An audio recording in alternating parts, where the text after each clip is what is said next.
Hi, everyone. Welcome to our session. We're just about to get started. Just want to make sure that everyone can see my screen before we jump in. I see it. Okay, great. So again, welcome everyone. My name is Bernie Traversari, and I'm the Director of Operations and Programs for SCBNA.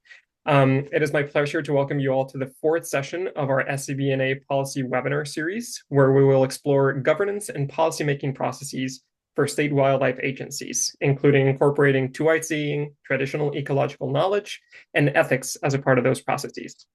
I really want to thank you for taking the time to join us. And as we gather in this virtual space, I would like to take a moment to acknowledge the ancestral and unceded territories of Indigenous peoples of North America. This land is home to diverse nations who have cared for these lands and waters for countless generations. We recognize that each participant may be joining from different territories, and we invite you to reflect on the Indigenous stewards of the land you are on. We honor their histories, cultures, and enduring contributions to our collective communities. In this acknowledgement, we commit to learning from and supporting Indigenous sovereignty, environmental stewardship, and cultural preservation. Let this be a reminder of our shared responsibility to the land and to the people who have cared for it long before us. Now, this might be a little bit repetitive for those of you that have attended some of our previous webinar sessions, but I wanted to briefly introduce SCBNA as an organization and the work that we do. So SCBNA is the North American region of the Global Society for Conservation Biology, which is a professional scientific society that is dedicated to the conservation of biodiversity, the promotion of healthy ecosystems, and the fostering of meaningful human connections with nature. To achieve this, we have established as our mission to both create a platform that connects diverse students and professionals, facilitating the advancement and application of conservation knowledge, and also to welcome, support, and empower all voices in conservation, contributing to equitable solutions and inspiring wonder for the natural world. And we do all of this through a variety of different ways, including by developing professional development opportunities for our members, like our current webinar series. We also have our biannual conference, which is NACCB, that takes place, the next iteration of which will take place in 2026. And we also host a number of research and publication outlets that members can have access to. If you'd like to learn a bit more about SCBNA or join the Global Society, I encourage you to do so either by visiting our website or, if you have a second, by taking a picture of the QR code on your screen. This will take you to our membership website, so where you can become a member pretty easily. And I would like to briefly mention that as part of our new membership structure, there is the associate membership tier, which allows anyone who wants to become a member to do so for free. So I encourage everyone to take advantage of that opportunity. Okay, so before we dive into today's session, I wanted to get some logistics and housekeeping out of the way. First off, I want to remind folks that this webinar, alongside our other webinars, will be recorded and posted to our SCBNA YouTube page, which I will include in the chat in just a little bit. I encourage everyone to subscribe to our YouTube page so you are notified when new recordings are posted, and to visit it regularly for other webinars across our different working groups. In addition to that, all resources related to our policy webinars will be found on our policy committee resources page, which I will also add to the chat in just a few minutes. Now, as we're going through today's presentations, if you would like to access the closed captioning option on your Zoom page, you can do so by selecting the captioning button at the bottom of your screen. The chat is also available for any questions you may have, although I will mention that the chat function will be disabled until our Q&A section. All questions will be moderated by members of the SCBNA Policy Committee, and I will make sure to both answer questions that are posted in the chat and also call on members who want to voice their question directly to our speakers. Given that the potential for discussion of controversial issues is present during today's webinar session, it is imperative that everyone in attendance share their thoughts, perspectives, and ideas in a respectful manner. We reserve the right to remove anyone from the meeting due to disruptive behavior, so please be courteous and respectful of others, and remember, we are in a learning community together. You can also start or stop your camera by selecting the video button at the end of your screen, and you can use the reactions button to raise your hand and in case you've had questions during our Q&A portion, as mentioned before. Okay, so as you're all aware, the Policy Committee of SCBNA is hosting a 5-part webinar series discussing contemporary issues of U.S. state wildlife agencies. The idea is to initiate a process to develop a set of guiding principles when the committee recommends endorsing or not wildlife conservation and management policies, regulations, or actions of state wildlife agencies. These webinars are part of that process, and you can register for each webinar by visiting our website, which I will also include in the chat in just a few minutes. Now, the way by which we will develop those guiding principles, if you're interested in being a part of that, will be by creating a working group, which will be open to SCBNA members only. That will help not only think through what our guiding principles will be, but also design future iterations of our series. If you're interested in being a part of the working group, I encourage you to reach out to our policy email, or to reach out to me or our Vice President of Policy and Programs directly, and we will be happy to include you as a part of that working group. An initial meeting of the working group will be organized following the completion of the webinar series, and we will make that information available as soon as possible. As we continue to embark on the series, please recognize that there is a wide range of opinions that we must all be respectful of and consider. Further, we would like to remind everyone that the series will offer both a historical perspective of state wildlife agencies and the work they do, and its implementation at the state level, and along with the more modern perspectives and viewpoints. This series is meant to be an introduction to this work, and so we expect this conversation to evolve and change as we develop further iterations of it. Okay, now let's talk about our 4th webinar, today's webinar, that will focus on wildlife agency decision making. And to do that, I would like to introduce our first speaker, Dr. Emily Pomerantz. Dr. Pomerantz is an assistant professor of human dimensions of wildlife in Michigan State University's Department of Fisheries and Wildlife. She conducts applied research, engagement, and outreach activities aimed at supplementing the professional training of natural resource practitioners with new sources of knowledge in a manner that is sensitive to and accounts for real experiences and limitations that professionals face. Her talk is titled Successful Wildlife Conservation Requires Good Governance. Welcome, Emily. Next, we have Dr. William Bill Lin and Dr. Francisco Fran Santiago Avila. Bill is the founder of PanWorks, a center for ethics and policy dedicated to the well-being of animals. His practical research translates insights from his interdisciplinary training in ethics, geography, and political theory into public dialogues over moral problems. Likewise, Fran is an interdisciplinary scientist and animal advocate who currently serves as Science and Advocacy Director for Washington Wildlife First. Fran is a founding member, board clerk, and fellow at PanWorks, and most recently served as the Science and Ethics Manager at Project Coyote.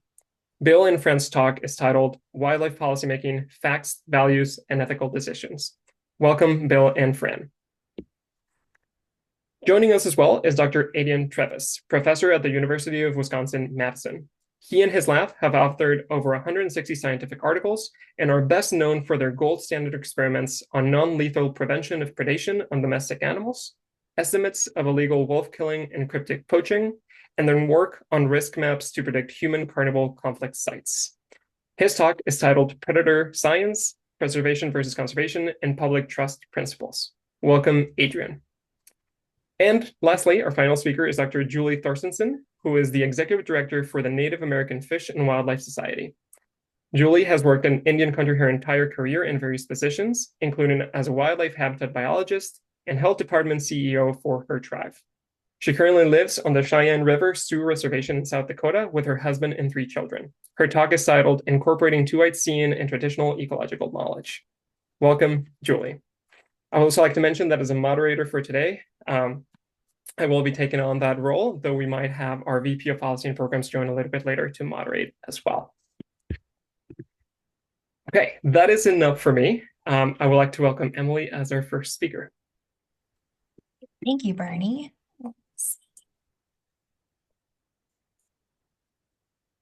All right, does that look right? No? Yes, okay, excellent. Looks good. Great. Perfect. Well, thank you for the introduction. I am going to spend my time talking about the need for state wildlife conservation programs to engage in formative and summative evaluation of their decision making in light of principles of public trust thinking and good governance.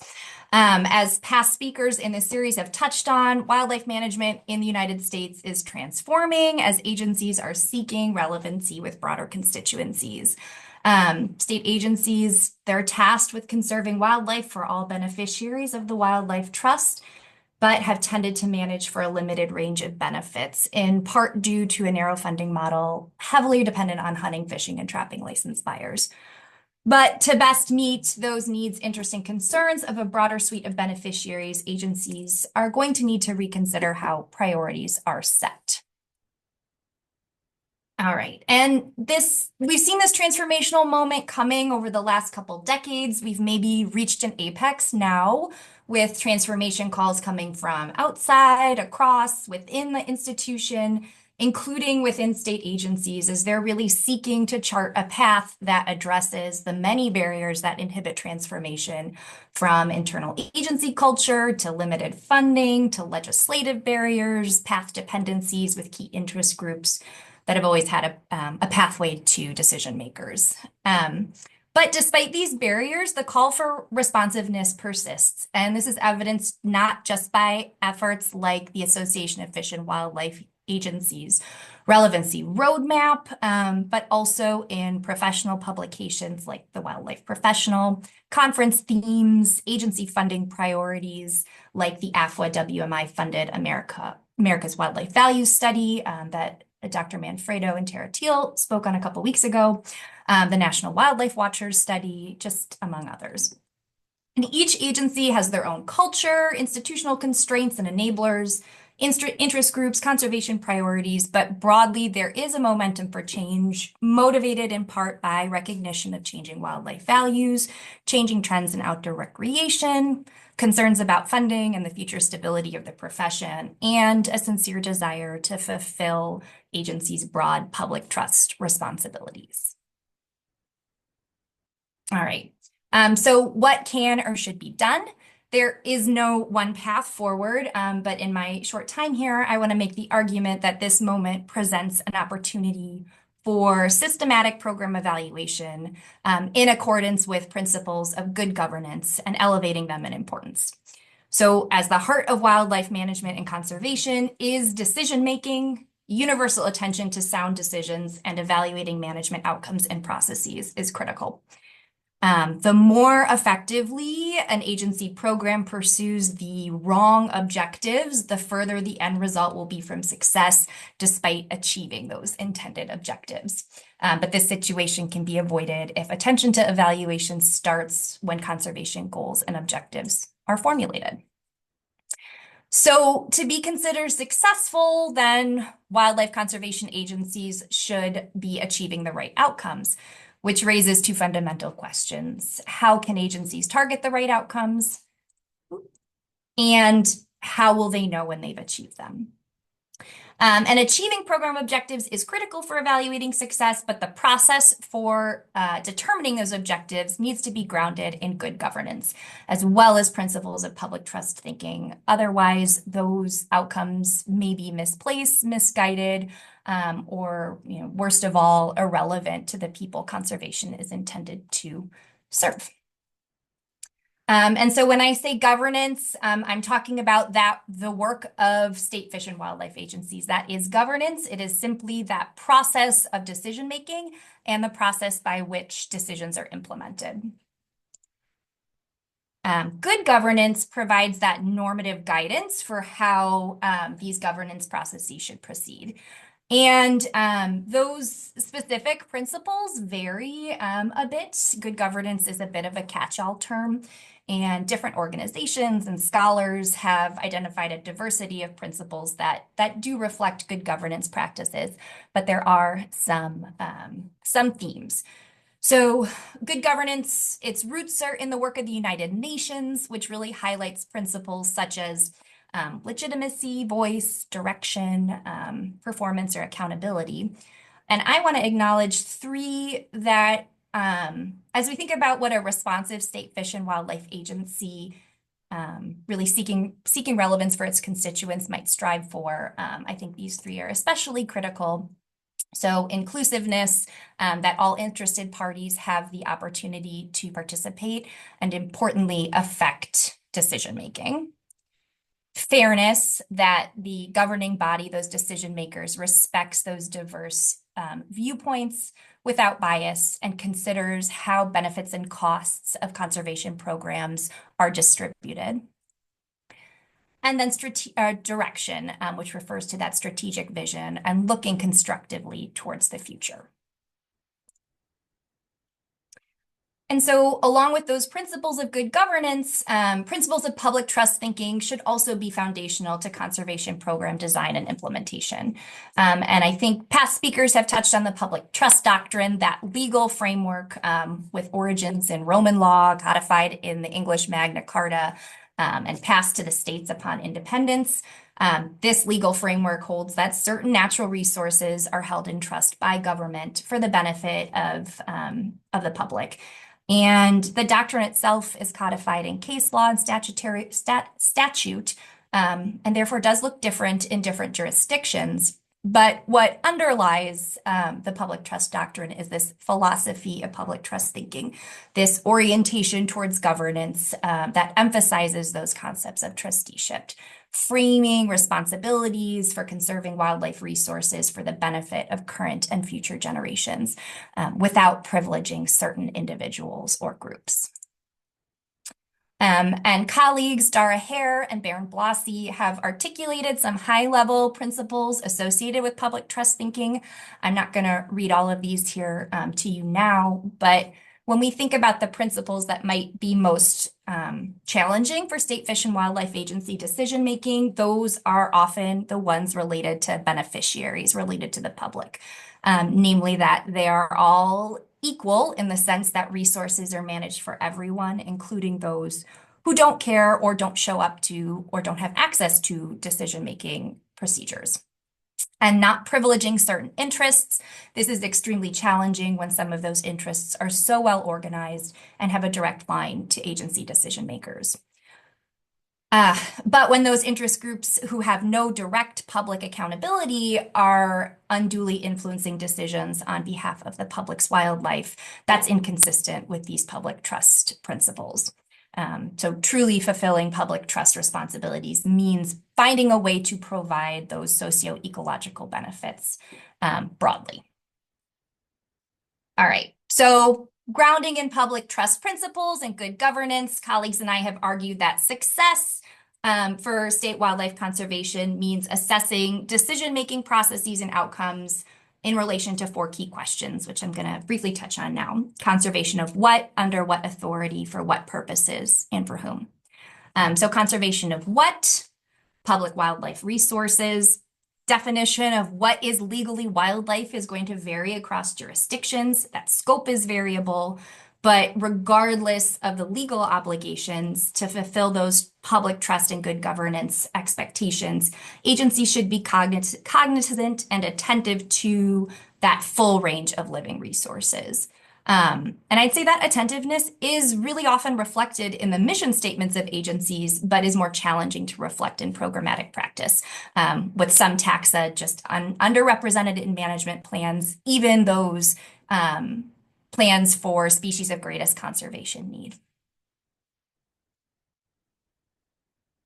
Under what authority?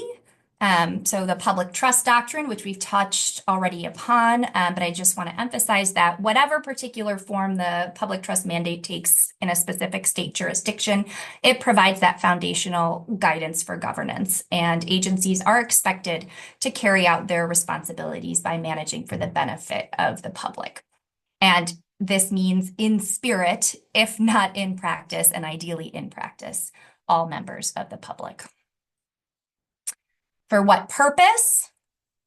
For public benefits. And when we say benefits, we mean those outcomes that promote public well-being, so healthy, happy people, healthy ecosystems. For some, that includes intrinsic value of wildlife. It includes recognizing negative outcomes or costs that are associated with living with wildlife, so economic loss to property damage, etc. It also means increasing those positive outcomes produced by management and conservation, so cultural significance, food, recreation, etc. All right, and finally here, for whom? So over the last 30 years, I'd say agency work has evolved regarding whose needs, interests, and concerns wildlife management should serve. That historical focus on people who purchase hunting and fishing licenses has expanded to include more inclusive views, those who directly affect or are affected by conservation activities, but also greater attentiveness to those all those beneficiaries in a jurisdiction.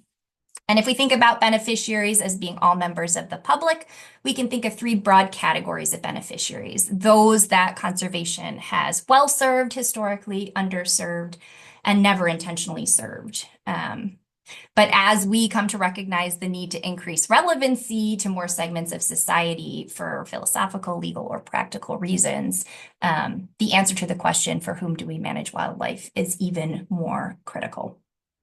And ideally, state agencies would therefore add to their portfolio a suite of conservation programs that address the needs and interests and concerns of those underserved and never served. And pragmatically, it's unrealistic to think that the public and political support necessary to diversify funding is going to come without first demonstrating that the ability of these wildlife management programs to attend to more diverse interests. All right. And therefore, when it comes to agency decision-making, trustees, like commissions, managers, and even the public should be aware of those needs, interests, and concerns that conservation can achieve. If folks aren't aware of the benefits they might experience from wildlife conservation, and only a subset are the focus of management, whether intentionally or not, a program may simply appear successful by virtue of the self-limiting nature of its aspirations. Nonetheless, it would be falling well short of producing benefits for more people. And therefore, agencies and commissions need to do that hard social science work of gaining those insights from beneficiaries. What are those needs, interests, and concerns? And no public wildlife program can truly be successful if its objectives are not arrived at via an inclusive decision-making process that allows for comprehensive trade-off analyses, dovetailing interests of diverse beneficiaries, weighing those impacts, and working to achieve those net benefits for society.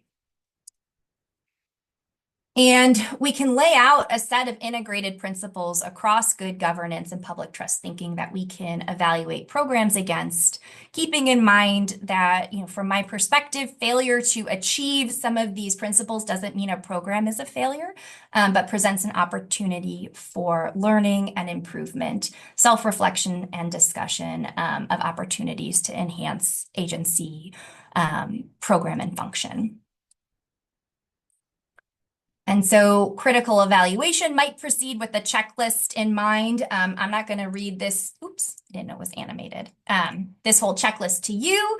But I do want to highlight the first and the last on the list. So the first, clearly articulating a purpose statement, both in terms of outcomes and good governance processes that are necessary for program evaluation. And then the last part of this checklist here to ensure you've considered the potential collateral and subsequent effects of any program activity. So those can be identified, mitigated, avoided altogether. All right, so developing a culture of evaluation is going to take commitment, and for many, striving to achieve those principles is aspirational, but aspirational work is in alignment with the core work of state wildlife agencies, including adaptive management principles. And as we seek to enhance our relevancy to a greater segment of society, critical evaluation of conservation programs should be a key practice of state fish and wildlife agencies. And that's my talk. Thanks. Amazing. Thank you so much, Emily. Mhm. Okay, Bill and Fran, I think you two are up next.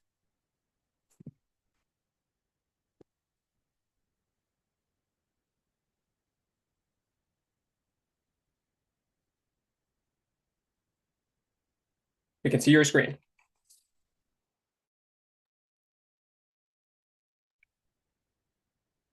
But I we can. think you're muted, Bill. Bill, you're muted. You're muted, Bill.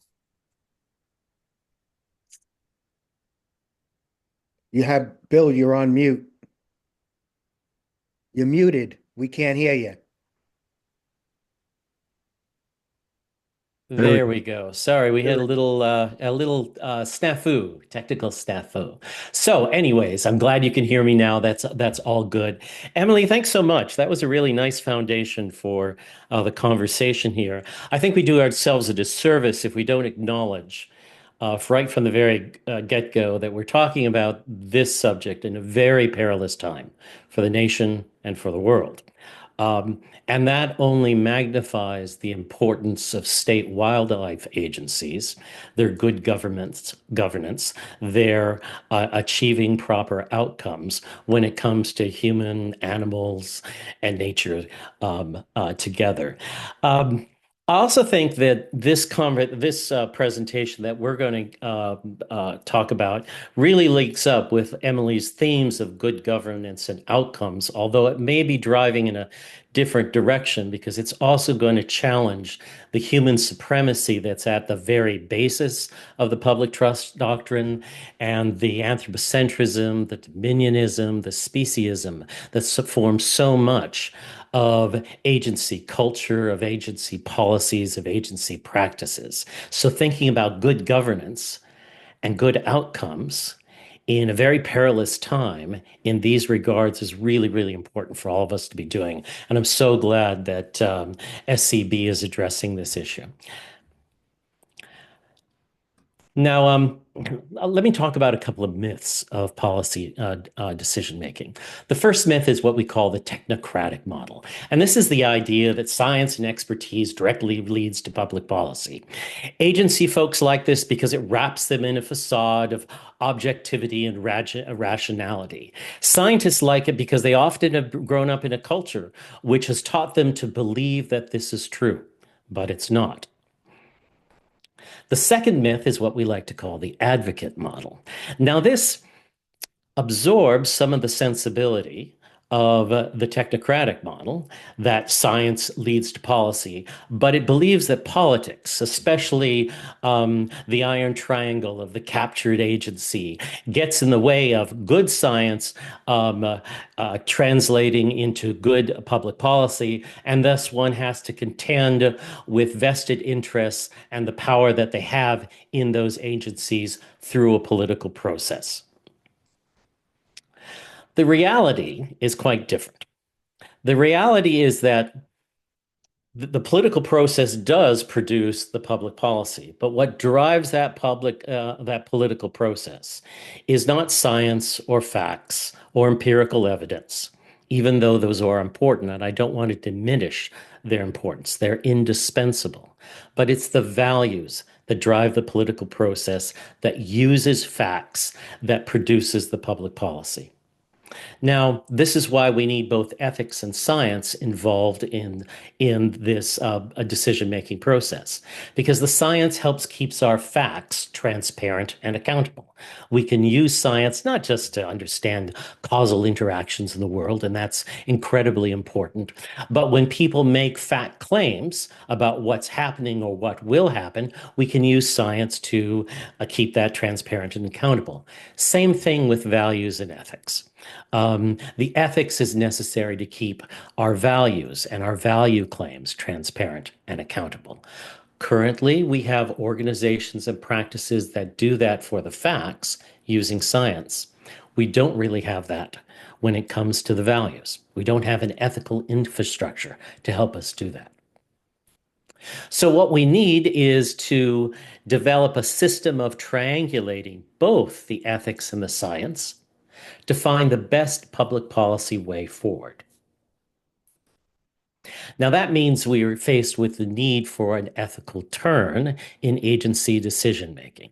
Now, ethics, there's lots and lots of stuff to say about ethics. I don't want to get too much in the weeds here. I only want to say three things before we go on and illustrate some of this with respect to wolves. Ethics is really the study of and a dialogue about how we ought to live. It's a definition that comes from Socrates. It's very, very ancient. It's an expression of what's right, good, just, or valuable. If you hear those terms, you're usually hearing an ethical argument. And of course, its goal is doing right by people, animals, and nature. In this sense, and in a developed ethics sense that is consonant with what we know in a modern world about animals and the natural world, we are talking at the very foundation that people, animals, and nature have an intrinsic value. And therefore, doing right by them does not simply depend on social preferences, but it has to do with reason and evidence of what is objectively good for people, for animals, and the natural world. Now, the last two things I want to say is there's two approaches you can take in this regard. One is this very dogmatic approach. I have this theory is correct. You should adapt your policies, practices, culture to this theory.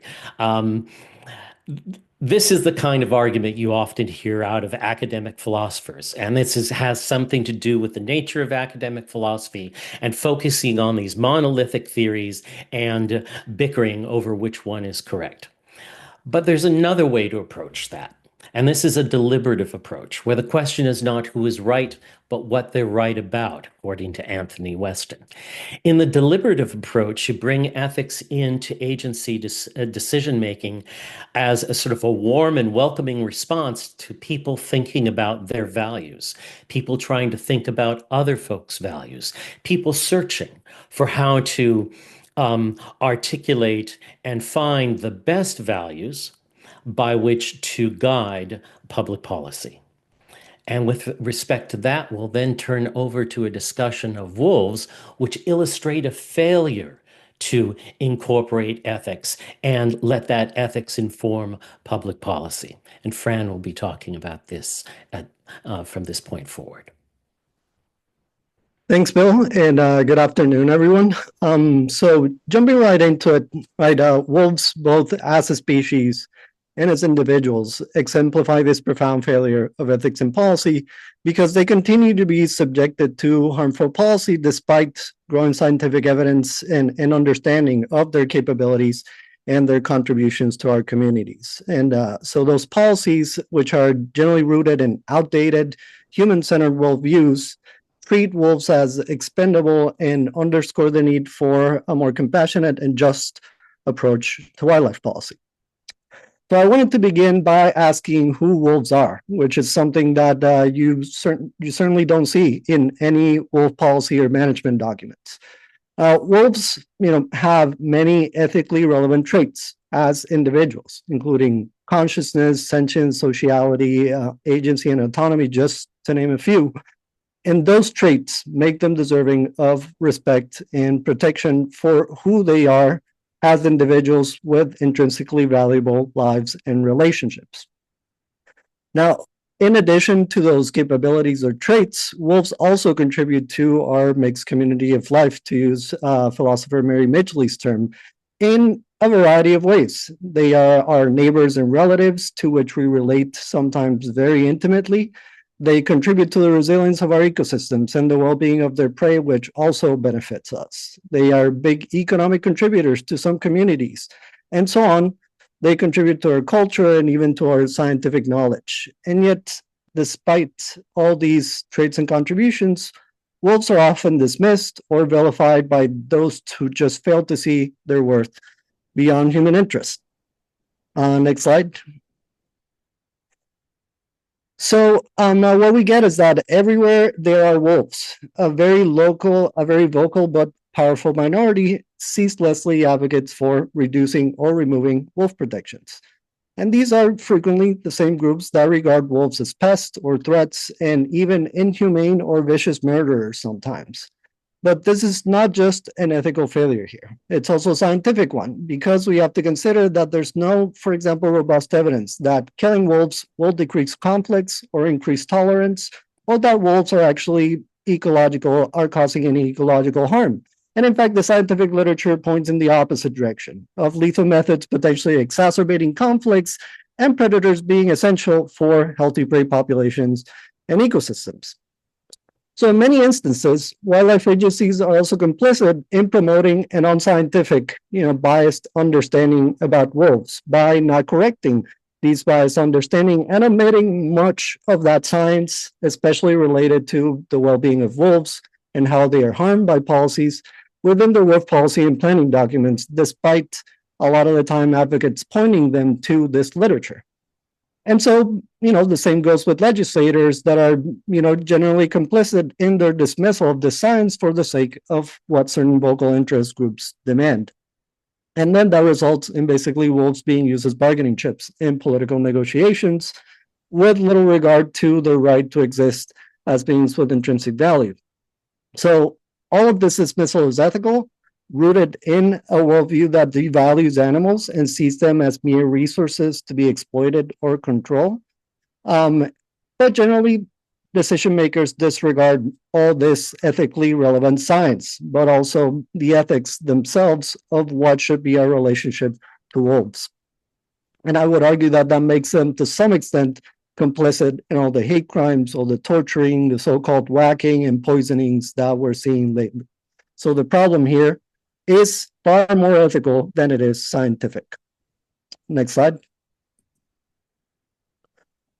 So, the message here is that we need to move beyond seeing wolves and animals more generally as mere resources to be managed or as just populations or species, and that the ethical obligations that we have towards all wildlife go beyond simple ecological concerns over sustainability or viability. These are social and moral responsibilities as well that are grounded in evidence.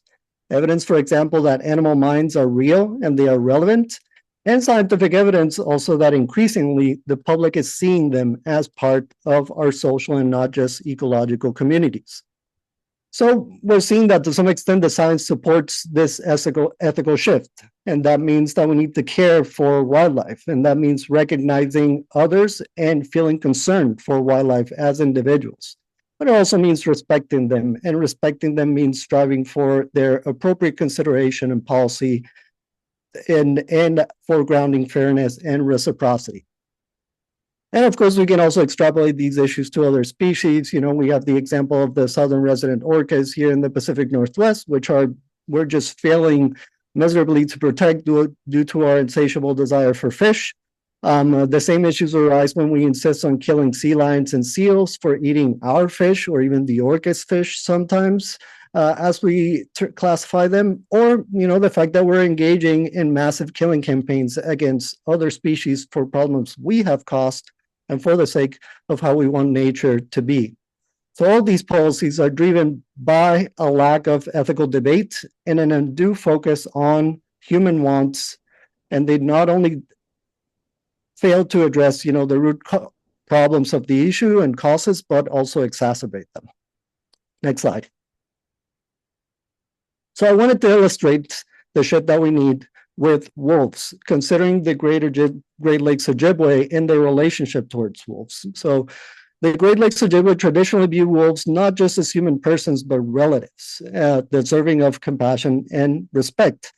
So the Ojibwe, like other, but certainly not all, indigenous groups, oppose wolf hunting and advocate for their protection, and their view is grounded in reciprocity and respect for your relatives.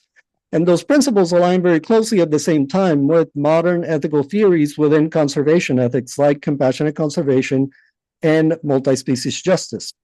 So in our Western culture, incorporating these types of views like compassionate conservation and multi-species justice into wildlife policy, I would argue is essential, because these frameworks require us to shift from an anthropocentric worldview that treats wildlife as resources to just be used to a perspective that considers their well-being, their intrinsic value, and their roles in the broader community of life. So by broadening our ethical focus, we can then create more inclusive, more effective policies that protect all wildlife. Again, noting that this is not just a scientific or even ecological issue, but a moral imperative. And with that, we finish our presentation. Thanks so much for listening. Thanks, folks. Thank you, Bill and Fran. Adrian, the floor is yours. Thank you, Bernie, and the whole team for hosting this event. And while I share my screen, let me just say that I'm going to be, I think, dovetailing nicely with Emily, Bill, and Fran's presentations here, but offering slightly different perspectives on a couple of items. If I can figure out how to share. There we go. Can you see that, Bernie? Yep. Great. Thanks. I'm Adrian Travis, University of Wisconsin-Madison. I'm going to talk about wolves also because wolves really test our resolve to prevent extinction and to protect ecosystem health. I'm going to show you just a little bit of evidence so that I can talk about a tangle between values and evidence and how to disentangle those, both as critical consumers of rhetoric and public information, but also for decision makers who are communicating how and why they've made decisions to take action or inaction. And wolves help us to resolve some of that muddle between facts and values in a way that I find very interesting. And at the end of my talk, I'll return to the issue of public trust for US state agencies and wildlife management. So I'm going to talk about the very common argument about killing wolves, that it's done to protect domestic animals' lives, and observe your own reactions to assertions about killing wolves. So when you hear the idea that one should kill a wolf to protect a domestic animal, some people will react to that, believing people and wolves hold equal moral standing, and therefore those people might deplore the killing of wolves. Others might view a wolf as likely or inevitably going to kill domestic animals and therefore would favor killing wolves. And perhaps you can imagine somebody in between who likes compromise or would like everyone to be happy and takes an intermediate position. Those are all value-based beliefs. None of them is more scientific or less scientific than the other. They're simply value-based. So I echo Bill and Fran in pointing out that none of those types of opinions are more or less scientific than the others. And we typically in our communications have trouble disentangling our own values and preferences from assertions about evidence. And I'll give you an example of this from consensus work. This is ongoing work with 13 authors in 6 countries studying whether killing wolves will protect domestic animals. I'm going to show you some of the data. These studies are independent. All the authors came together to form a consensus about the effectiveness of killing wolves, and the results are quite eye-opening, I believe. So I know this is a busy slide. I'm going to make it quite simple. The 6 countries are shown on the left column. The next column to the right talks about the desired effect in most cases of wolf killing, which is a drop in the losses of domestic animals. The next column shows when there's no effect of killing wolves. In other words, domestic animals are not protected. And the final column on the right shows instances in which it's counterproductive and killing wolves somehow results in an increase in domestic animal losses. Across these 6 studies, we have only one study that showed the desired effect indicated with a plus sign at the very bottom. We have 3 studies that showed no effect of killing wolves on subsequent domestic animal losses, and the balance of studies in the far right showing a counterproductive effect on balance. So we have this consensus scientific opinion that killing wolves to protect domestic animals usually doesn't work, sometimes fails disastrously by apparently raising domestic animal losses further, and only rarely works under some circumstances. So this begs a question about decision making. Why then is wolf killing on the rise, both at an individual human level, and why are some decision makers supporting increased wolf killing and justifying it by saying it will protect domestic animals such as these cattle, for instance? And there seem to be three basically simple, alternative, mutually exclusive hypothetical explanations for this apparent paradox. I'm principally concerned with the one in bold here in the middle, but the ones on the extremes are misinformation and disinformation. But what I'm principally interested in today is that decision makers are intentionally subordinating the evidence because they value something more than evidence-informed policy, right? And this is exactly what Bill and Fran were speaking about, that most policymaking is fundamentally value-based. Hopefully it's informed by evidence. But in most cases, especially with wolves, we get something unusual when decision makers explain their policy. We get a muddling of evidence and values. So a common example of how not to muddle evidence and values would be for a decision maker who decides that the jurisdiction should kill wolves to protect domestic animals. That decision maker might clearly state, despite the evidence, I or we value some other thing, and therefore we are going to kill wolves with the expectation of benefit X or benefit Y, right? Just a very clear separation of their values from the evidence. Unfortunately, what we get more often is a muddling of the two. And the second example would be, the science tells us to do X. Which of course is not the case, because science doesn't tell us what to do. That's an ethical decision, as Bill explained so clearly. That's based on our values, telling us what we would like to see, some future.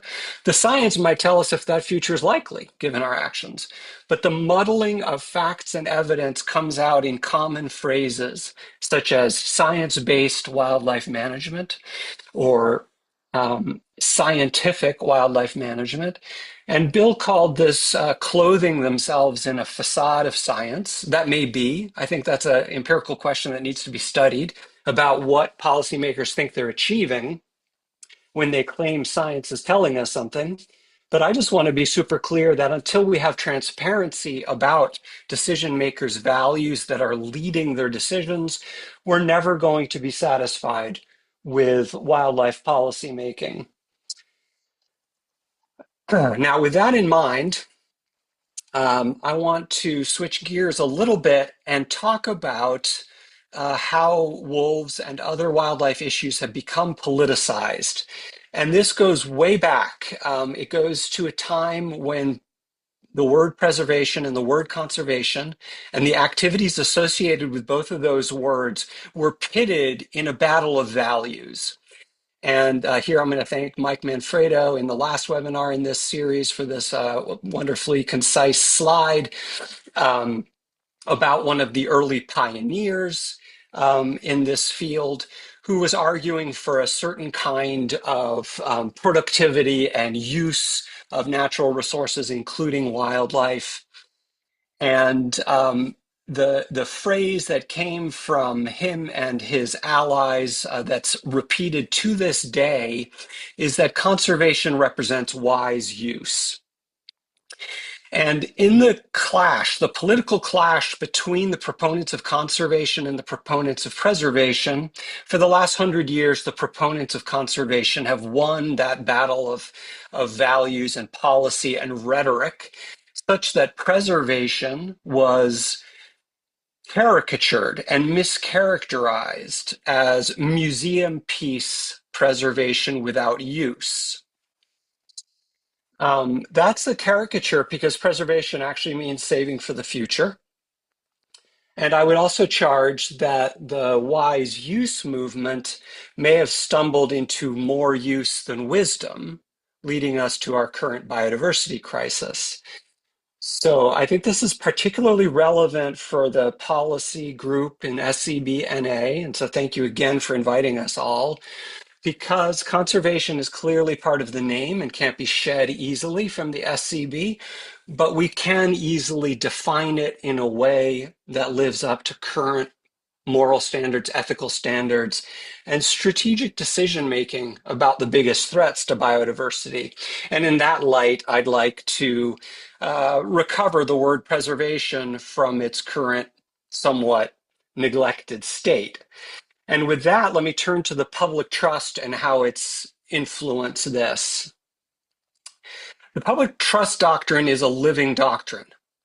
That means it's not buried in the past of, say, Sachs, shown here on the extreme left in the 1970s, or the 19th century perceptions and formulations of the public trust.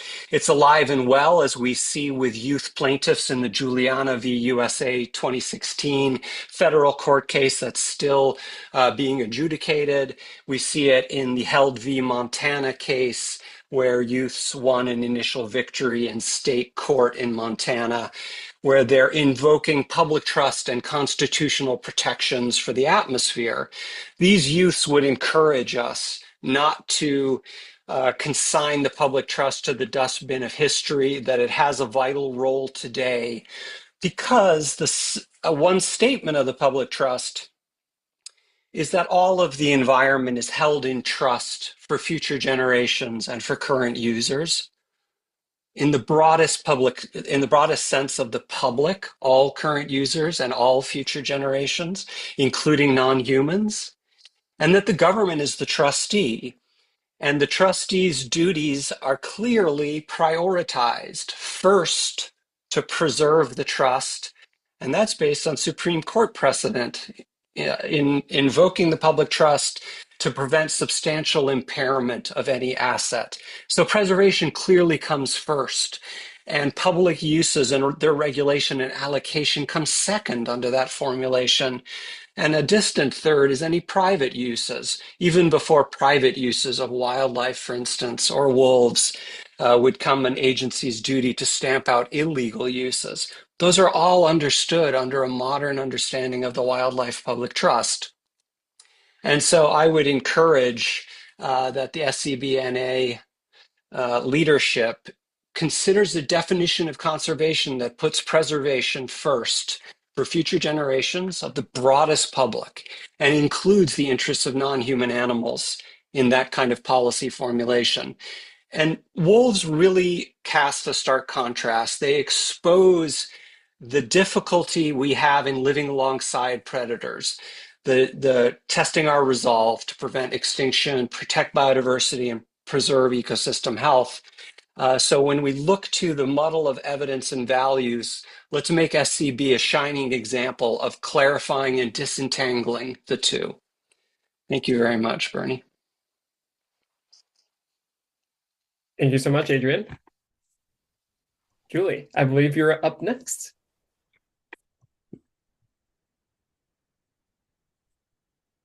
Okay. Can you see that? Yes, though not in presentation mode. Oh, how about now? Yes, we're good to go. Okay. Empeto ashte Julie Thorstensen. Waksapi kigluhamni we Lakota machiapi. Ma Lakota wakpawa ashte imata ha. Dayan hiye intanta name American Fish and Wildlife Society. Good afternoon, everyone. I'm Julie Thorstensen. I am Lakota and a citizen of the Cheyenne Sioux Nation in north central South Dakota, which is where I'm joining you now.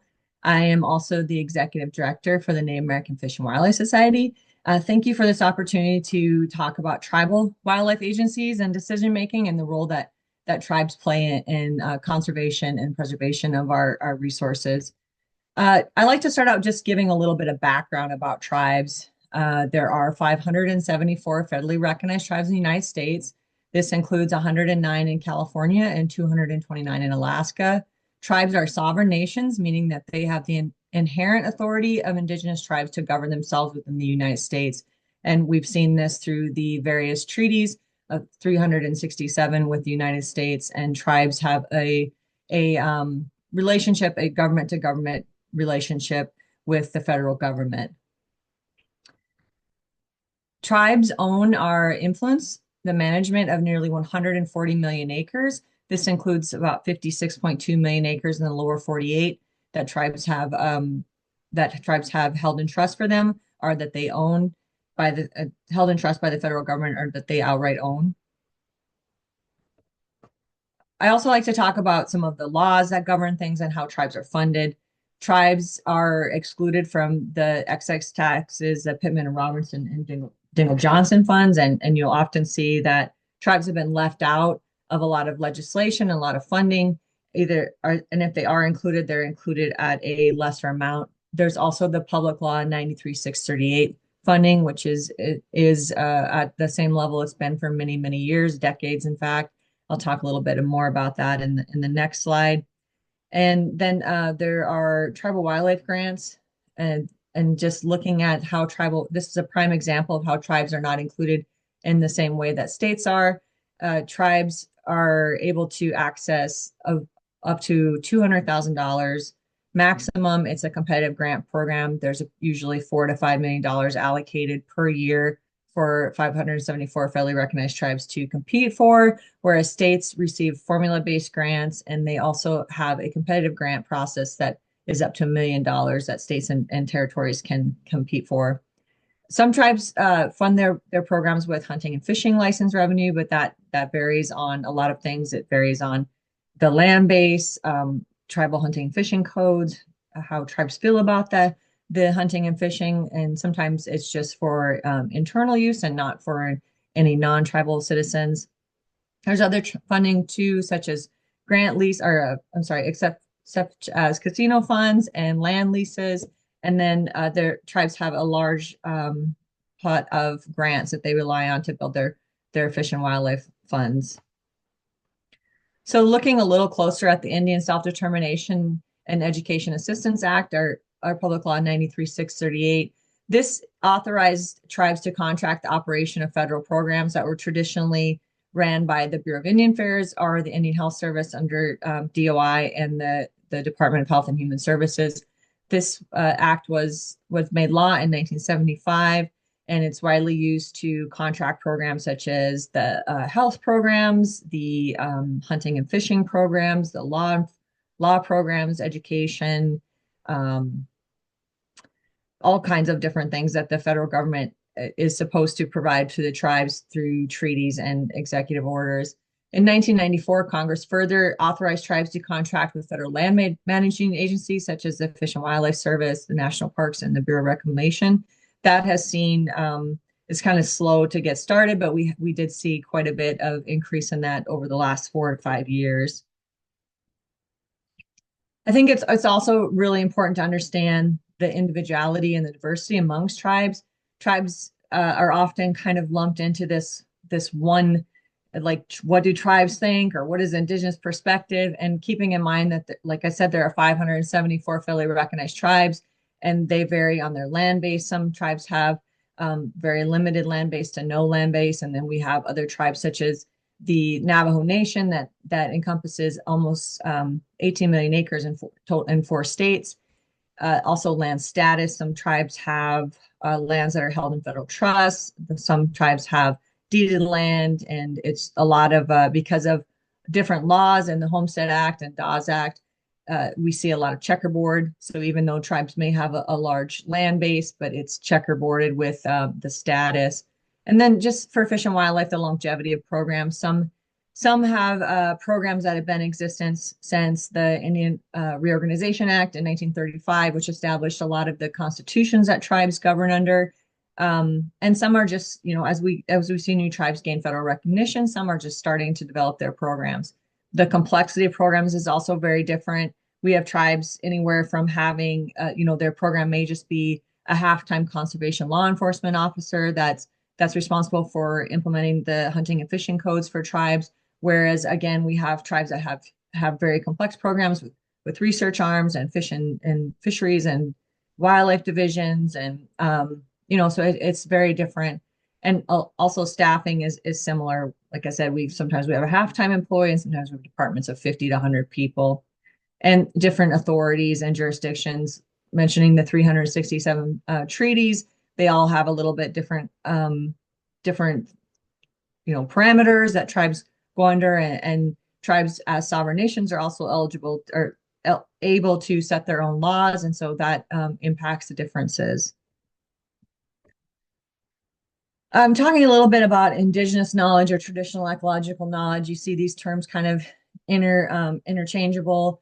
The government actually defined it in indigenous knowledge as a body of observations, oral and written knowledge, innovations, practices, and beliefs developed by tribes and indigenous people through interaction experience with the environment. So this is applied to biological, physical, social, cultural, and spiritual systems. I like to quote Orville Huntington, who is one of our board members and a respected elder from the Yukon in Alaska, and he said, "Science is science." So I tend to just say that's really what it is. It is really not that complex. It's just when you think about the fact that most of Indigenous peoples' histories are oral tradition and based on oral histories, we don't have a lot of the same written, but we still have the knowledge and we still instituted the same type of scientific method throughout millennium. So I like to just say, you know, that indigenous knowledge is science. So I wanted to just kind of touch a little bit on using the Lakota as an example and things that impact decision making and things that tribes think about. So in the Lakota, there are 7 core values that include humility, generosity, respect, honesty, prayer, wisdom, and compassion. And these are the way of life of the Lakota people. And these are the values that are supposed to be incorporated into every aspect of your life. So traditionally, and you know, even in modern society, these are things that kind of ground us as people. The difference, I would say, between a lot of indigenous people and kind of Western science or Western viewpoints is that we do not see ourselves as dominion over our animal and plant relatives. In fact, in the Lakota creation story, the human is actually the most pitiful of all species, and they are freezing and starving to death. And the animals actually have a meeting and say, you know, who's going to decide to kind of save these pitiful people. And the buffalo decide that they will give themselves up, which establishes more of a relationship that we are then supposed to, you know, act in a good way and use these 7 core values and also take care of the land and the species and the flora and the fauna. So it definitely changes your way of thinking when you start thinking of things as relatives versus resources. Of course, you know, we went through a lot since European contact, including post assimilation and reservation era. And so we've had to see a lot of changes, especially for my tribe, the Lakota people. You know, we've had to change. We used to follow the buffalo. As the buffalo were decimated, we weren't able to really follow them. Plus, with the reservation, we were put on, you know, places where we had to stay, and so there was definitely a change in the nomadic behaviors that we had as far as living in that harmonious relationship with the environment and with the buffalo. This also resulted in a huge change in our diet and going from, you know, high protein and kind of root vegetables to more of a starch-based diet. We've also seen a change in economy. We've had to, of course, adapt to the economy that and the type of capitalistic economy that exists in with the United States. And then, you know, unfortunately, because of different laws and because of fear and the process of trying to assimilate us as a people, we've lost some of our culture. And so really there's definitely a different Western view of the wildlife relationship. As I mentioned before, seeing wildlife and fish and wildlife as relatives really puts a different way on how you make decisions and thinking about that. This is, and I'm sorry, it still says draft, but this is from the Department of Interior's Indigenous Knowledge Handbook. But I think it does kind of show that there are places where Western science and Indigenous knowledge really intersect. The Indigenous knowledge, like I said, is more of a holistic, where you see yourself as part of everything. There's a phrase in the Lakota language, Mitakie Oashti, which basically means like we're all related, everything is related. So you don't see yourself as reigning over something or, you know, being in charge of something. You all have this relationship together. And then also, you know, having entrusted that we trust the wisdom, we trust that we and have respect for all things versus kind of being skeptic in some of the other approaches, and just integrating and applied to our daily living the traditional subsistence practices. So there's there's definitely some differences, but also some commonalities as well in these two types of thinking. So how does this play into decisions making? Well, obviously we have conflicting ideas. I started my career as a wildlife biologist for my tribe, and we were focused really on making sure that we had populations that were able to sustain subsistence hunting for our tribal citizens. Whereas, you know, being in a checkerboarded system and working with our state counterparts, they were actually focus more on like depredation complaints. And so we would have conflicting recommendations for our hunting seasons. And then just, you know, I've learned as a Western educated scientist, but also as a Lakota woman, that there are different ways that I interact in different situations. For instance, if locally here, I would never introduce myself as doctor. That doesn't hold as much weight as who my mother and my grandmother and my family is. So those are things that I just have to adjust. I usually don't say buffalo or bison when I'm talking to Indigenous people. I say buffalo, but if I'm talking to Western science, I'm definitely going to talk more about bison. But I think there's just like conflicting ideas, and again, just kind of getting back to, you know, treating wildlife and fish and wildlife as their relatives versus something that we have to manage and something that we reign over. We also have to consider laws and authorities. We are dual citizens, where we're citizens of our tribe, but we're also citizens of the United States.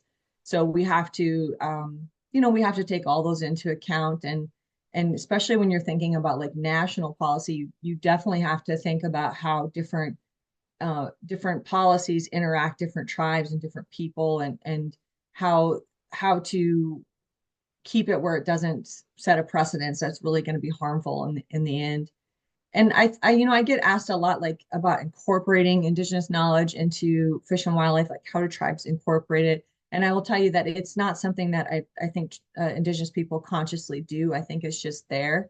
I think those teachings are there, and they're very deeply rooted. And so I think a lot of our decisions are just based on those ways of knowing that have been passed down from generation to generation.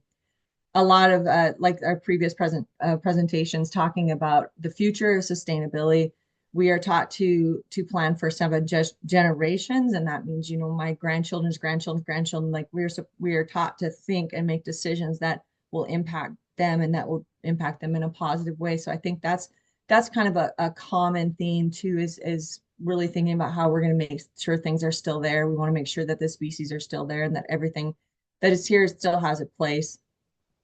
And of course, just Indigenous knowledge and Western science, sometimes they do butt heads a little bit, and trying to navigate that as a Lakota woman, but also a scientist, and understanding how to speak both languages so that I can convey the message.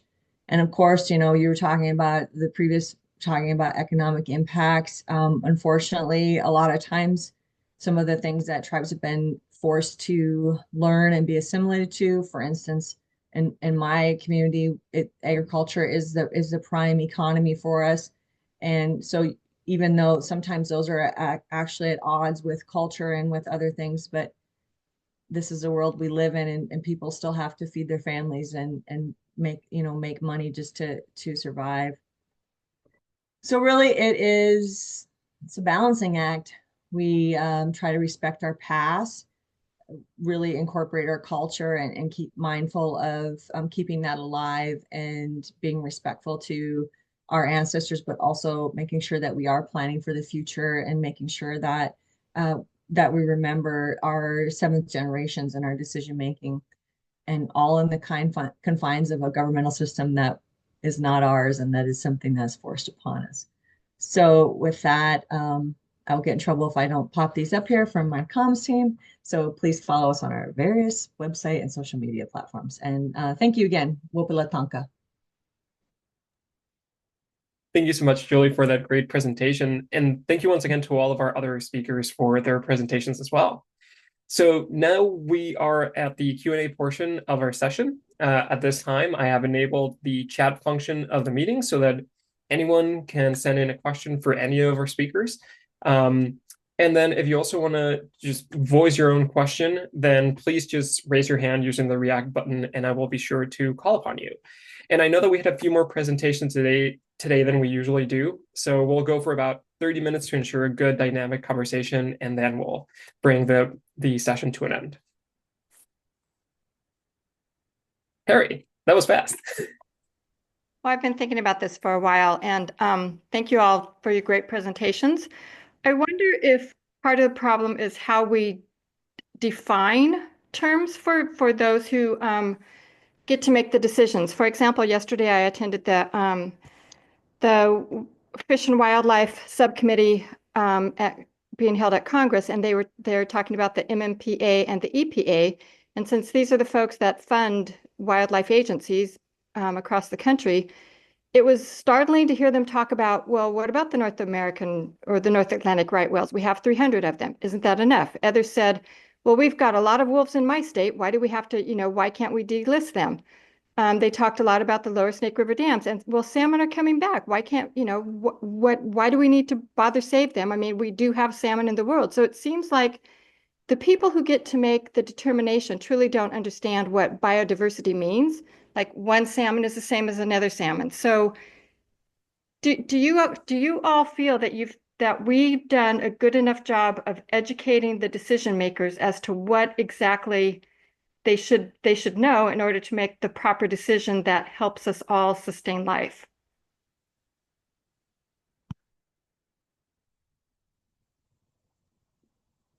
And it seems like this question is for all of our speakers, so whoever feels more comfortable going first, please do so.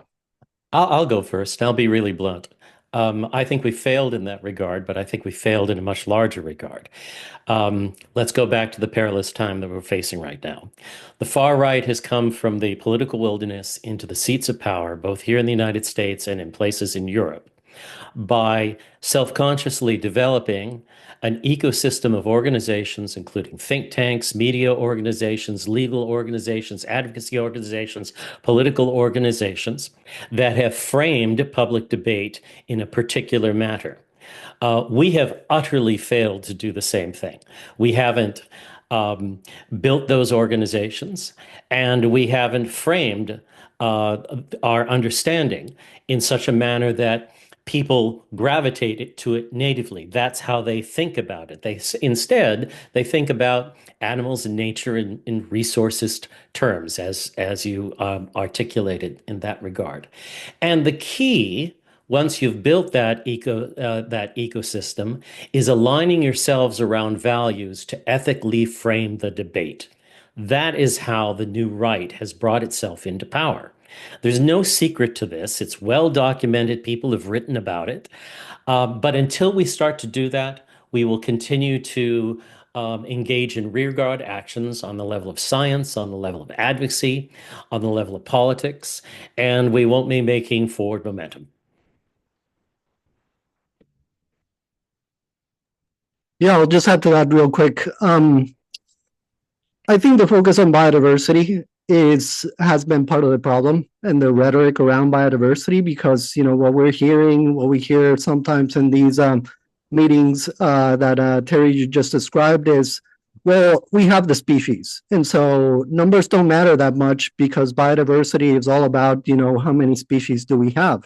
And a lot of philosophers have suggested that just leads to what philosopher Freya Matthews specifically calls an ecology of the minimal, where as long as we have certain species, we could just drive them down to the lowest possible number viable for the species, and we did it.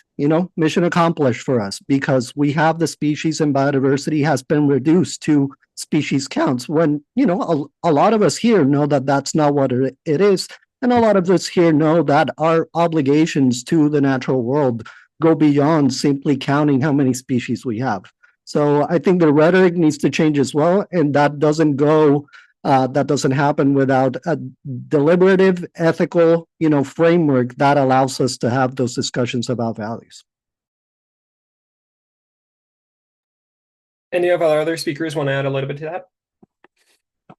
want to make sure that I get everyone's perspectives. If you have. Adrian, do you want to go? Yeah, I guess I'll answer. I agree with my colleagues, but I'll answer from a slightly different angle that I think the Wildlife Public Trust isn't well known or well understood. And so, yeah, maybe we've failed in educating policymakers. There are good groups who reach out to policymakers. But the assumption behind behind what I just said is that it's an information deficit on somebody's part. And I think, like Fran and Bill, I think it's rather a clash of values. And we can't throw data at people who have different values than us. I think we need to understand and persuade and talk to them instead. That's the deliberative process that I think Bill was alluding to. Thanks. And I'll say that's extremely well said. Thank you. I'll just add on to that I think we definitely have failed. The fact that we have to continue to educate on the first peoples of these lands and re-educate people that we are here and that we are still here, and everything that has been done in the relationship that tribes have and the importance that tribes have in ensuring the sustainability and the ongoing conservation and protection of fish and wildlife. I think it's sad. And unfortunately, I've been in this career for 25 years, and I don't feel like it's anything that I'm gonna finish anytime soon. Every time I have a conversation and I bring up the fact that tribes are doing this work, people have a very limited awareness of it.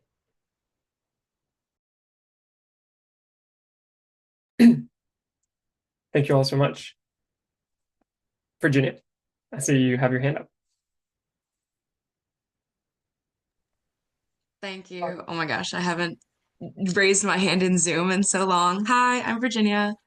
So I'm a early career professional. I recently graduated from the University of Maryland studying wildlife ecology and management, worked as a research technician, and I loved everything you guys had to say. I took a philosophy class and it reminded me of the intersection of that and everything. So I just wanted to say I really appreciate everything. The wolf portion was particularly fascinating to me, as well as the talk about tribal lands, because there's so much that we aren't educated about in environmental science connected to indigenous practices. And I loved your quote about how indigenous knowledge is science. I thought that was just fantastic and perfectly articulated something that people don't recognize.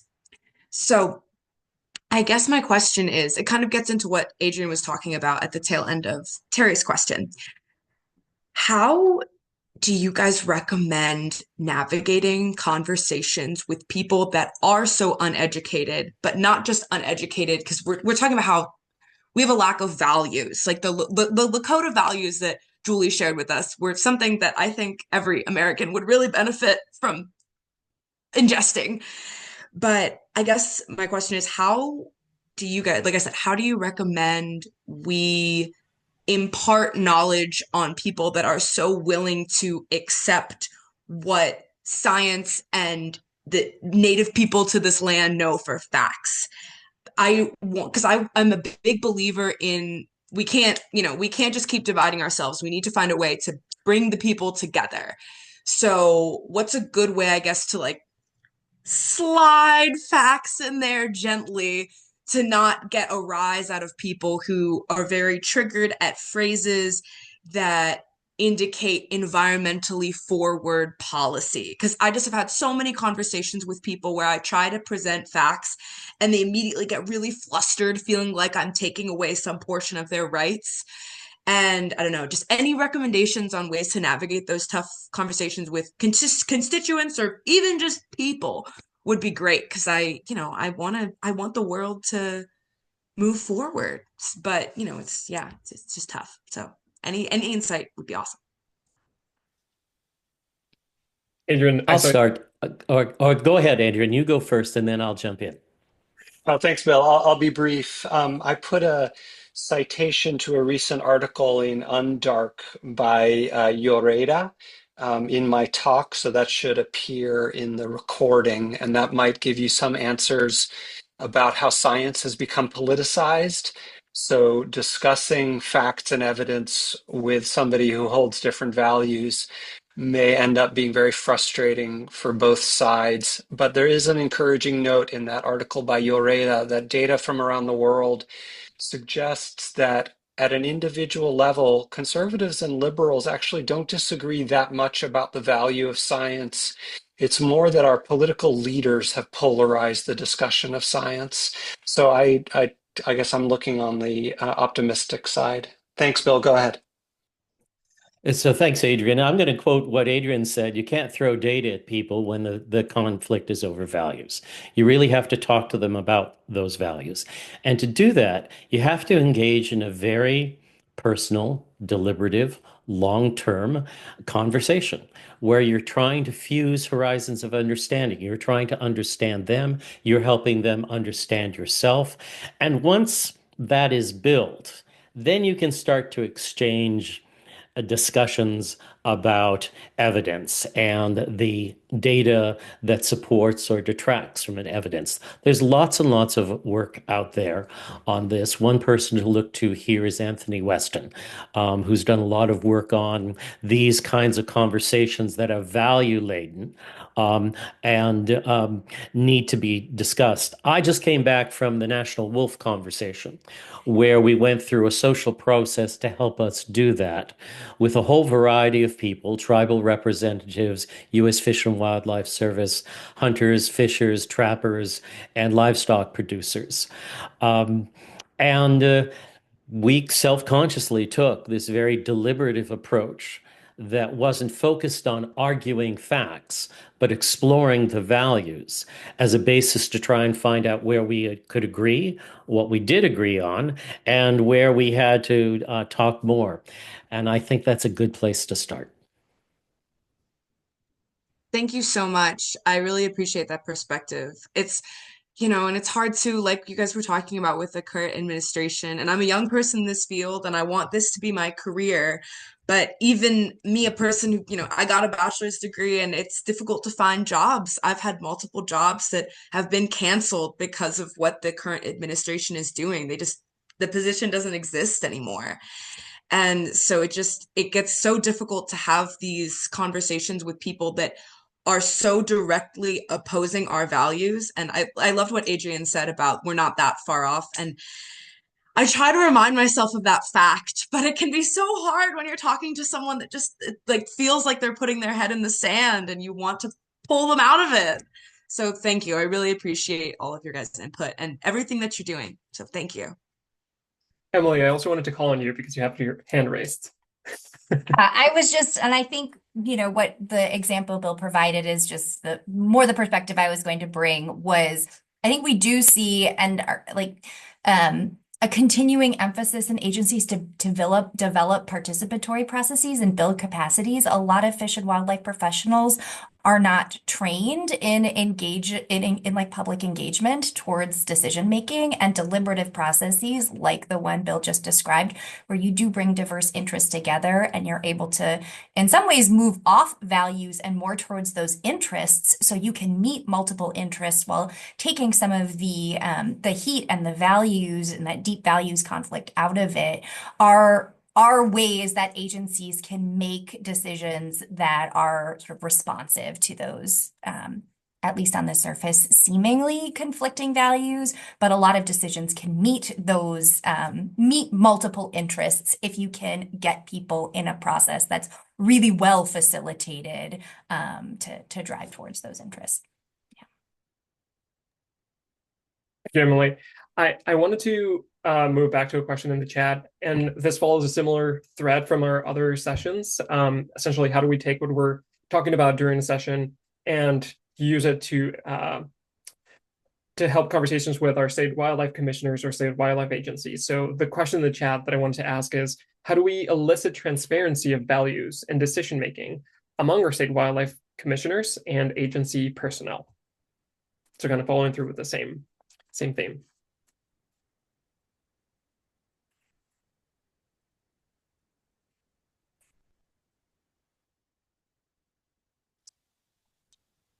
Fran, I think I saw your hand come up first.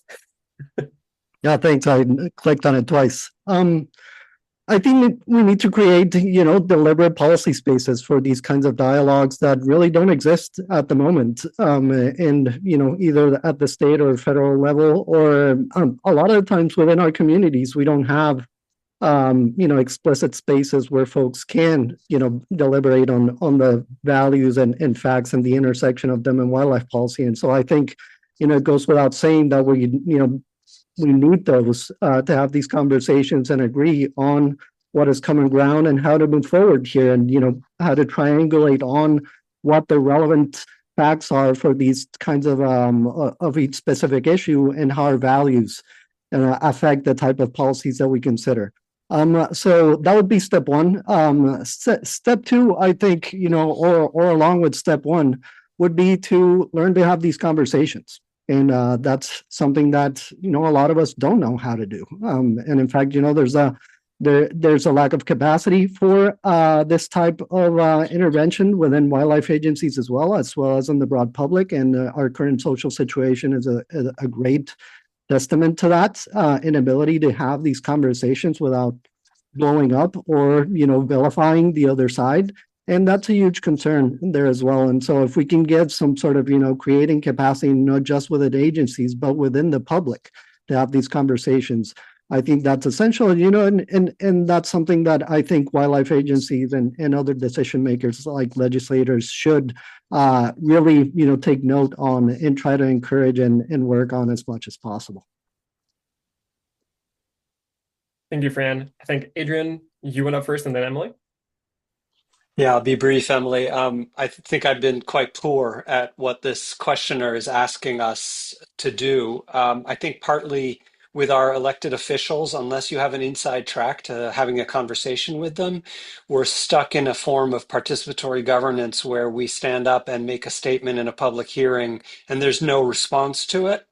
And likewise, the politicians who appear at those public hearings are not required to have a conversation with us. And so eliciting their values clearly and separating them from evidence is super hard, maybe impossible under that setting. And I think, unfortunately, it leads to factionalism. Thanks. Emily?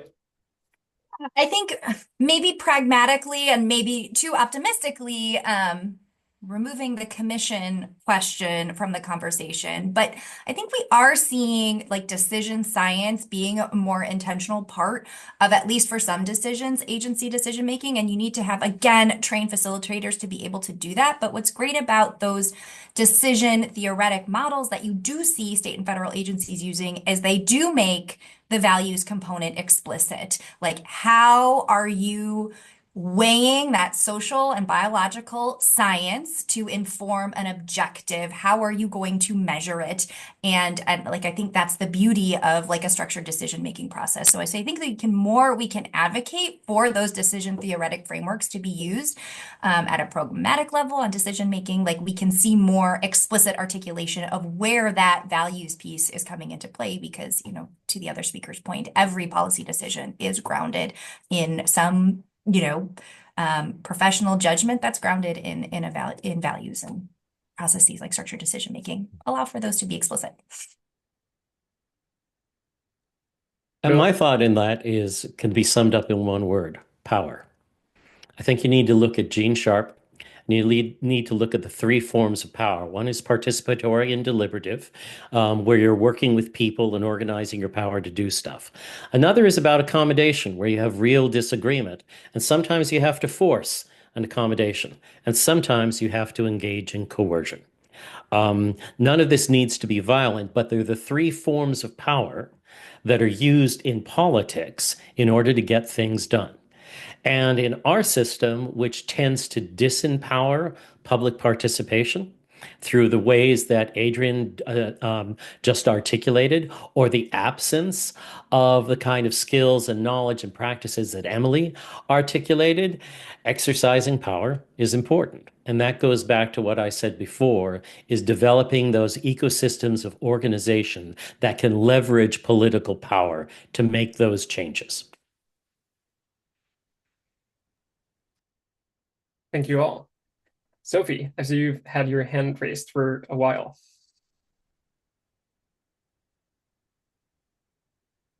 Sorry, is that me, Sophie? Yes. Oh, thank you. Look, first of all, I'm Sophie Riley from Australia, the University of Technology. And this has just been absolutely fabulous and eye-opener. And my question is to Julie, because in Australia we have lots of problems with introduced species. I think rabbits, cane toads, foxes, camels, every level of the food chain. And I was wondering how the approach you mentioned of the Lakota people, especially respect, do you think that there's room for that when you're dealing with introduced species? Yeah, ironically, I guess, or maybe not ironically, but we actually are doing a lot of work at the organization with invasive species, and we actually let tribes define what that is, and it's not always the same definition that mainstream science is using, because a lot of tribes have already adapted to using some of those species that are invasive, and they've become, they use them for medicinal purposes, or they use them for food, or they use them for other things. So I think that I think Native people are really good at adapting to invasive species. I mean, we were overrun with them, honestly, as Indigenous people, and it just continues. It's like a constant attack. I think it's every year there's something new, and different tribes are dealing with them on a different way. And some things that are considered invasive in one area, a different tribe is not considering it invasive. So I think that yeah, it's just the ability to adapt is something that tribes have had to learn and had to be good at in order to survive this long. And that's yeah, I think there is areas for that. And sometimes they use different methods, but that adaptability, I think, is key. Thank you very much for that, an eye-opener. I think we might have time for one more, maybe two more questions. Stephanie, I want to call on you as well. You've had your hand raised for a little bit. Yeah, thank you. And thank you for this whole series. This has been really interesting, and thank you to all the speakers. I think I'm maybe pushing back a little bit on some of the answers that came up after Terry's question. The first question that came up asking about how do you respond in these cases where people are like, we have enough of X species, why should we continue efforts to protect this species? And I've always kind of viewed this as a challenge related not necessarily to like how we identify biodiversity, but more so how we talk about it.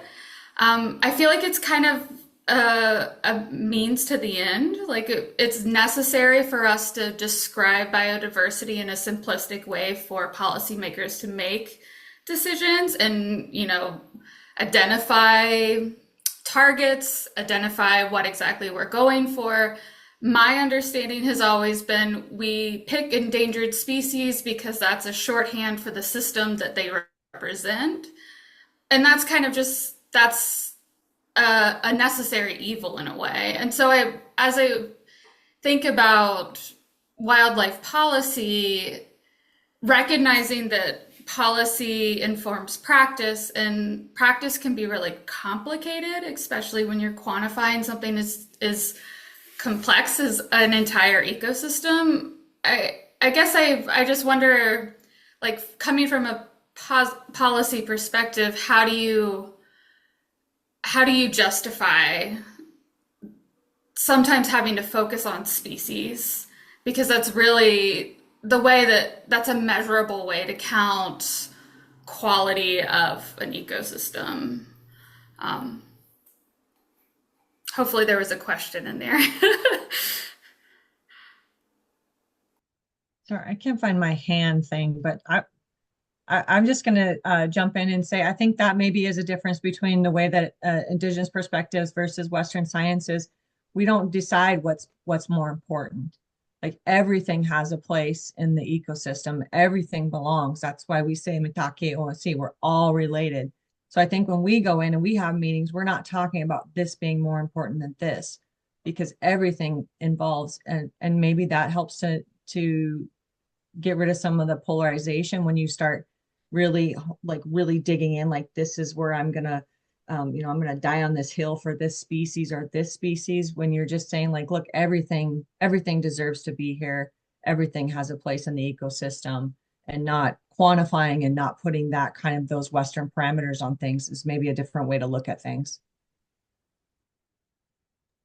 Yeah, and I would just add to that I think, it's again the rhetoric and the type of arguments that we're foregrounding, and we can protect nature without talking about, how many species we have or quantifying how many animals of which species we have. We can just say, nature deserves protection for itself. And, that includes species, populations, and individuals, because we have all this evidence that that they're intrinsically valuable, that they matter for our mixed community of species, and that it will go well with all of us, that we don't save ourselves without saving all of them.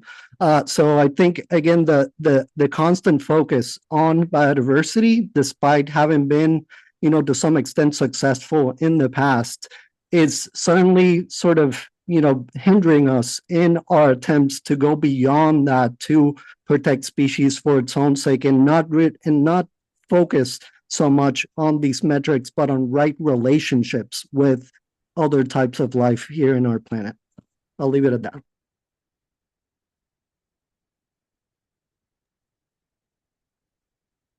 Bill, Adrian, Emily, any thoughts? I want to make sure that I give enough time for that. Okay. So we might have time for one more question. And Joan, I think I'm going to call on you. We've had a lot of participation from our attendees today, and I want to encourage that. Okay. You were calling on me, right?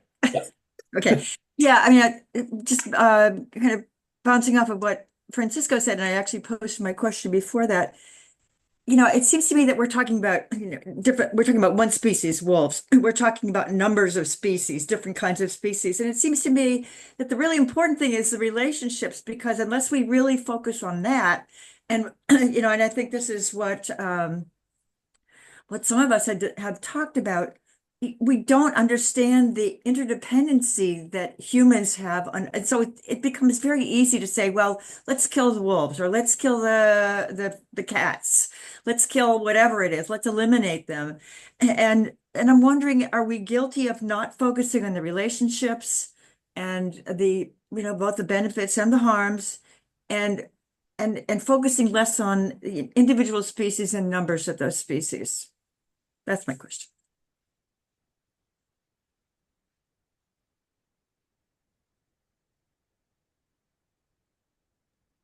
Yes.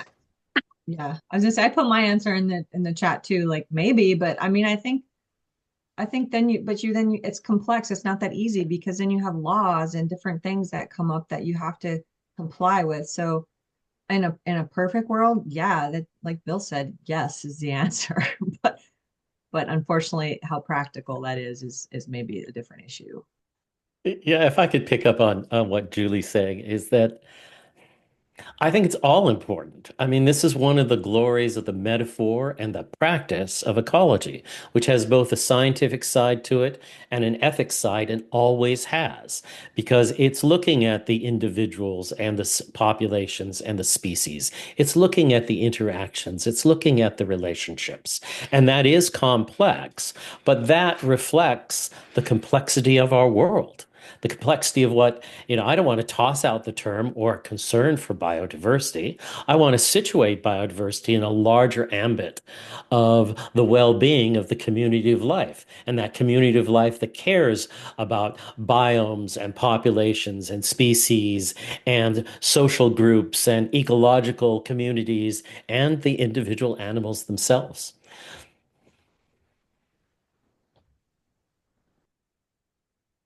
Any thoughts from our other speakers? Yeah, if I might, Bernie, This is where it's super important that the definition of conservation be clarified for SCB. It's quite striking that the Society for Conservation Biology doesn't have a definition of conservation. And I want to just throw some flowers to Dr. Fred Kuntz, who has proposed a definition for the 21st century for the whole SCB.